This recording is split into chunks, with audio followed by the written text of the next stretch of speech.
Let's begin this half hour, though, with some teachers around the country flocking to gun training classes, of course, in the wake of the tragic shooting at the Sandy Hook Elementary School. NBC's Janet Shamlian is in Katy, Texas, with more on that. Janet, good morning to you. Matt, good morning. Yeah, we're here at Tactical Firearms, and this is the time to come if you want to learn or target practice, because on the weekends, the wait to get in here can be up to an hour and a half now. And during that time, in some of these lanes, you are going to find teachers who are themselves looking to learn. How many of you are teachers and staff of school districts? That's what I figured. The concealed handgun training classes offered in Waco, Texas by Johnny Price are usually full, but never have the seats been filled by so many teachers. Y'all are the first line of defense for stuff like Columbine and what happened in Connecticut.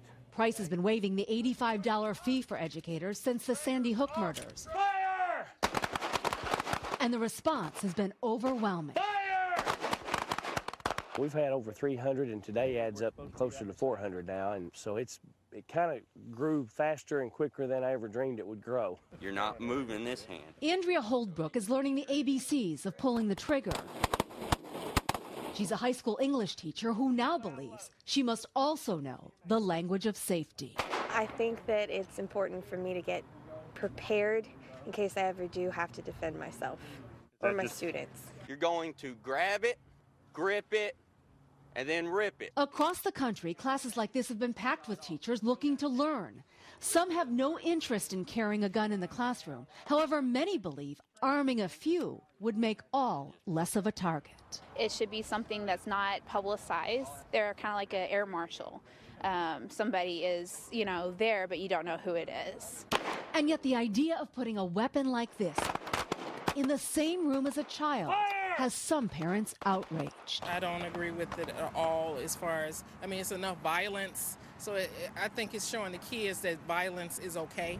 See how it puts your palm against it? Yeah. For Jennifer Hutchinson, who's been thinking about taking this class for 3 years, it was time, she says, to stop thinking and start doing. After the Connecticut shooting and all the other shootings that have happened in schools, it's definitely a fear and a struggle every day. And that is the mindset of some teachers who are now fearful in their very own classrooms. As states and individual school districts grapple how to deal with this, here in Texas, the lieutenant governor has now called for the state to actually pay for gun training for all of its teachers. There's a lot more to come on this. Matt, back to you. Yeah, there certainly is. Janet Shamlian in Katy, Texas this morning. Janet, thanks very much. Let's go out to